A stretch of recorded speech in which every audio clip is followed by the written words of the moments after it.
तो अब हमारा पेपर है फिजिक्स का यानी कि भौतिक शास्त्र का। तो इसके मोस्ट टाइम पे क्वेश्चन हर एक चैप्टर के इस वीडियो में देख लेना, क्योंकि अब आपके पास ये टाइम नहीं है कि मैं आपको सब कुछ बताते चलूं। तो सबसे ज़्यादा इंपॉर्टेंट क्वेश्चन बता रहा हूं, बिल्कुल से इनको देखो। पहले से तैयार है तो इनको तो ऐसे रिवाइज कर लेना कि आपके एग्जाम में मतलब मान लो कि छप गए, ठीक है। तो ये वीडियो ध्यान से देख लेना, एक एक क्वेश्चन को बहुत अच्छी तरीके से पूरा कंप्लीट कर लेना, ठीक है। मैं पूरे क्वेश्चन बताते चल रहा हूँ चैप्टर वाइज, ठीक है। 14 तक के सभी चैप्टर्स के इंपॉर्टेंट क्वेश्चन बताऊंगा, ठीक है। और ये अगर आप लोग चाहें तो पीडीएफ आपको टेलीग्राम पे प्रोवाइड करा दूंगा, ज्वाइन कर लेना, ठीक है। पहले वीडियो देख लो पूरा, ठीक है। ध्यान से देखते चलो। पहला चैप्टर है आपका वैद्युत आवेश तथा क्षेत्र, ठीक है। इससे जो वेरी इंपॉर्टेंट क्वेश्चन है, कूलॉम के नियम की दो सीमाएं लिखिए, ठीक है। बिल्कुल से कंप्लीट कर लेना। गॉस के नियम के साथ इसको सिद्ध करना सीख लेना, ठीक है। मतलब एक टाइम पे पता है क्या ट्रेंड हुआ करता था कि गॉस का नियम तो हर साल बिल्कुल लगभग आता ही था कि आना ही आना है किसी भी प्रकार से। लेकिन अब थोड़ा नई तरीके से आता है इसका क्वेश्चन गॉस के प्रमेय का, ठीक है। तो गॉस का नियम जो है बिल्कुल से कंप्लीट करके रखना, बिल्कुल से इसको, ठीक है। अगला क्वेश्चन आपका है इससे, गॉस के नियम की सहायता से किसी रेखीय आवेश के कारण विद्युत क्षेत्र की तीव्रता के लिए व्यंजक निगमित कीजिए, ठीक है। गॉस के प्रमेय की सहायता से कूलॉम के नियम का निगमन कीजिए किसी विद्युत द्विध्रुव की निरक्षीय स्थिति में, ठीक है। अक्षीय स्थिति में 2025 में आया था, इसलिए आपको मैं दे रहा हूं निरक्षीय स्थिति में किसी बिंदु पर विद्युत क्षेत्र की तीव्रता का व्यंजक व्युत्पन्न करना है। बिल्कुल से कर लेना। निरक्षीय और अक्षीय देखो करना दोनों है, लेकिन निरक्षीय जो है ना बहुत ज्यादा इंपॉर्टेंट है, इसलिए इसको याद कर लेना, पूरा कंप्लीट कर लेना।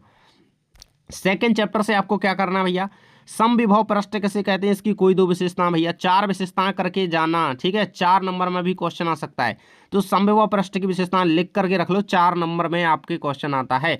अगला है कि विभव प्रवणता क्या है, इसको परिभाषित करें, इसका ऐसा ही मात्रक व विमीय सूत्र लिखें, ठीक है। तो इसको कंप्लीट कर लेना। सिद्ध कीजिए कि विद्युत द्विध्रुव की निरक्षीय स्थिति पर किसी बिंदु पर विद्युत विभव का मान जो है शून्य होता है। तो निरक्षीय स्थिति में बिंदु पर जो विभव का मान होता है वो शून्य होता है, ये सिद्ध करना है। और इसमें आपको संबंध स्थापित करना है dV अपॉन dr। तो यहाँ पे जो v है हमारा ये वोल्ट होता है, ठीक है, ये वोल्ट है, और ये r जो है हमारी यहाँ पे दूरी है, ठीक है। सो ये आपको सिद्ध करने के लिए पूछा गया, इसमें संबंध स्थापित करने हैं तो सिद्ध करना है, ठीक है। इसको कंप्लीट कर लेना। एंड इससे कुछ डेरिवेशन या लॉन्ग आंसर टाइप क्वेश्चन कैसे बनेंगे, तो समांतर क्रम संयोजन में संयोजित संधारित्रों का नामांकित चित्र बनाकर तुल्य धारिता का सूत्र स्थापित करेंगे। बहुत इंपॉर्टेंट है, इसको कर ही लेना, ठीक है। श्रेणी क्रम संयोजन भी तैयार कर लेना, ठीक है। हिंट दे रहा हूं कि क्या पता ये ना आकर के ये आ जाए, तो दोनों को कर लेना, समांतर और श्रेणी क्रम, ठीक है। किसी बिंदु आवेश के कारण किसी बिंदु पर विभव का व्यंजक प्राप्त कीजिए। Very very most important. Next और लास्ट क्वेश्चन इस चैप्टर से, आंशिक रूप से परावैद्युत पदार्थ की उपस्थिति में समांतर पट्ट संधारित्र की धारिता के लिए सूत्र स्थापित कीजिए। सो ये भी रेडी करेंगे।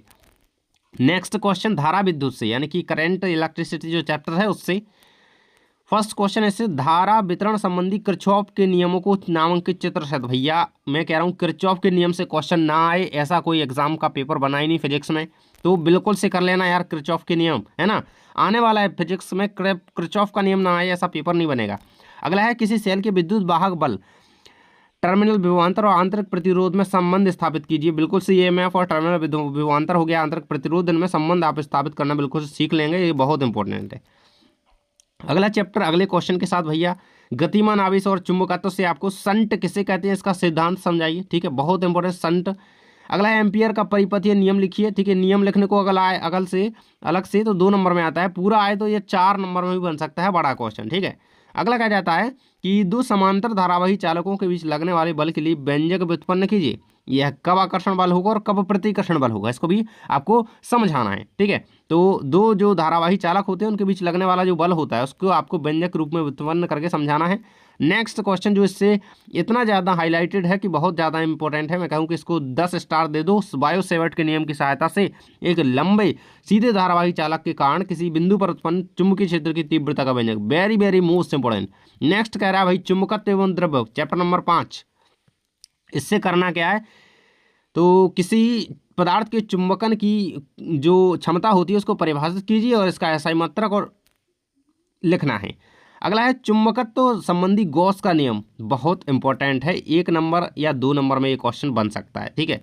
अगला क्वेश्चन जो आपको इससे करना है अगले चैप्टर से, विद्युत चुंबकीय प्रेरणा से, तो स्वप्रेरण और अन्योन्य प्रेरण में अंतर लिख लेना है, ठीक है। ये 4 नंबर 4 अंतर याद कर लेना यार, में तो क्या पता 2 में आए या 4 में आए, ठीक है, 2 ही में आएगा वैसे तो।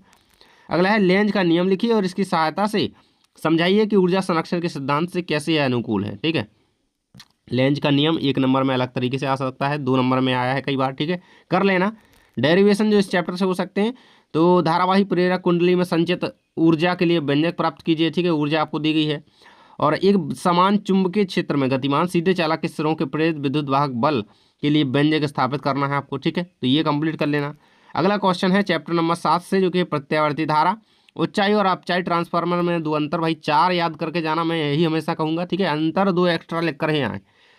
सिद्ध कीजिए कि शुद्ध प्रेरकत्व युक्त एसी परिपथ में वोल्टता धारा से 90 डिग्री अग्रगामी होती है। बहुत इंपॉर्टेंट है, बहुत। अगला करना है प्रत्यावर्ती धारा जनित्र की कार्यविधि और संरचना का वर्णन कीजिए, ठीक है, ये बहुत ज़्यादा इंपॉर्टेंट है। ट्रांसफार्मर क्या है, इसके प्रकार और सिद्धांत की व्याख्या कीजिए, ठीक है, ट्रांसफार्मर का सिद्धांत कर लेना भैया अच्छे से। और ऊर्जा क्षय के जो है कारण क्या है वो कंप्लीट कर लेना, और ये क्या है, ठीक है, इसका डायग्राम कर लेना। एलसीआर परिपथ के लिए परिणामी विभवांतर और प्रतिबाधा का व्यंजक प्राप्त कीजिए, ये बिल्कुल से रट लो, ठीक है। 8 नंबर क्वेश्चन में, 8वें नंबर चैप्टर से क्वेश्चन है भैया, एक्स किरणें क्या है, एक्स रेज क्या है, इसके दो उपयोग। भैया इतना ज़्यादा इंपॉर्टेंट क्वेश्चन है ये कि देखो एक्स किरणें क्या है, इतना एक ऑब्जेक्ट में क्या पता बन जाए, ठीक है, या फिर सीधा आ जाए कि एक्स किरणों के दो उपयोग लिखिए, ऐसा 2 नंबर में क्वेश्चन आ सकता है, ठीक है, ये कर लेना। स्पेक्ट्रम की सभी 7 जो रंग होते हैं, ठीक है, मतलब सभी 7 तरंगे हैं, इनके नाम और उपयोग जरूर से याद कर लेना, ठीक है, इससे क्वेश्चन, क्योंकि क्या पता छोटा मोटा क्वेश्चन बन जाए, ठीक है, तो सभी तरंगों की क्या करना है आपको, नाम और उपयोग याद कर लेना है, ठीक है। अगला क्वेश्चन है अगले चैप्टर के साथ, किरण प्रकाशिकी और प्रकाश के यंत्र से। फर्स्ट कह रहा है कि पूर्ण आंतरिक परावर्तन, भैया मैं कह रहा हूँ पूर्ण आंतरिक परावर्तन छप गया है, पेपर में आने वाला है, इसको कर लेना, ठीक है। परावर्तन की घटना को समझाइए, इसके लिए आवश्यक शर्तें लिखिए और क्रांतिक कोण और अपवर्तनांक में संबंध स्थापित कीजिए। पूर्ण आंतरिक परावर्तन में क्वेश्चन बहुत ज़्यादा आता है, तो इसको रेडी कर ही लेना। अगला है उत्तल लेंस के लिए सिद्ध करना है आपको, ठीक है, तो 1/f = 1/v - 1/u, लेंस का आपको इसके लिए शुद्ध शुद्ध सिद्ध करना है, ठीक है। अगले derivation long answer type question हो सकते हैं। पतले लेंस के लिए लेंस निर्माता सूत्र स्थापित कीजिए एवं इससे लेंस सूत्र भी प्राप्त करना है, बहुत इंपॉर्टेंट चीज़ है, ठीक है। अगला है प्रिज्म के अपवर्तनांक, प्रिज्म कोण तथा न्यूनतम विचलन कोण में संबंध स्थापित कीजिए, ये भी रेडी कर लेना। और लास्ट क्वेश्चन जो इस चैप्टर से है, संयुक्त सूक्ष्मदर्शी का वर्णन, बिल्कुल से डायग्राम बना लो यार एक बार, ठीक है, देख लो सारी चीज़ें, इसका पूरा सिद्धांत वर्णन अच्छी तरीके से कंप्लीट याद कर लेना। अगला है तरंग प्रकाशिकी से आपको क्या करना है, प्रकाश के ध्रुवण से आप क्या समझते हैं, ये रेडी कर लेना। व्यतिकरण और विवर्तन में अंतर कर लेना, 4 अंतर याद करना है, ठीक है, तो ये बहुत इंपॉर्टेंट है। अंतर देखो यार 2-4 ही बताए हैं, कर लेना सारे। डेरिवेशन में इससे क्वेश्चन बन सकता है, हाइगन के तरंग सिद्धांत के आधार पर प्रकाश के अपवर्तन को, ठीक है, स्नॉल्स लॉ से आप समझाएंगे, इसकी व्याख्या आप करेंगे, कर लेना। नेक्स्ट चैप्टर है विकिरण तथा द्रव्य की द्वैतीय प्रकृति, इससे जो क्वेश्चन है, निरोधी विभव किसे कहते हैं, है ना, stopping potential, very very most important new question है, बन सकता है शॉर्ट में, ठीक है। नेक्स्ट डेरिवेशन में बन सकता है इससे क्वेश्चन, प्रकाश विद्युत उत्सर्जन संबंधी आइंस्टाइन के समीकरण की स्थापना कीजिए, बहुत ज़्यादा इंपॉर्टेंट क्वेश्चन है, ठीक है, यहाँ तक ही है ये नहीं है कुछ, ठीक है, इतना 1/2 mv², ठीक है, इस तरीके से ये दिया गया आपका, ये पूरा कंप्लीट करना है ना, आइंस्टाइन के समीकरण के लिए आपको सिद्ध करना है। अगला चैप्टर है परमाणु, तो इससे जो क्वेश्चन है, रदरफोर्ड के नाभिकीय मॉडल की 2 कमियां लिखिए और थॉमसन और बोर्ड के मॉडल की भी कमियां, जो विशेषताएं वगैरह हैं वो तैयार करें, ठीक है। हाईलाइटेड है रदरफोर्ड, ये पूछा जा सकता है, ठीक है, और इनको भी छोड़े ना, मतलब हल्के में ना लें, क्योंकि किसी का भी इनमें से आ सकता है। आयनन ऊर्जा की परिभाषा लिखिए और हाइड्रोजन की आयनन ऊर्जा का मान बताइए। डेरिवेशन इससे कर सकते हो आप, डी ब्रोगली ने बोर के परमाणु मॉडल में कक्षा संबंधी क्वांटम प्रतिबंध की पुष्टि कैसे की, इसको समझाना है। और रदरफोर्ड मॉडल के आधार पर निकटतम पहुंच दूरी का व्यंजक निगमित करने के लिए पूछा गया है, ठीक है, तो ये दोनों क्वेश्चन कर लो, बिल्कुल से इससे डेरिवेशन बन सकता है।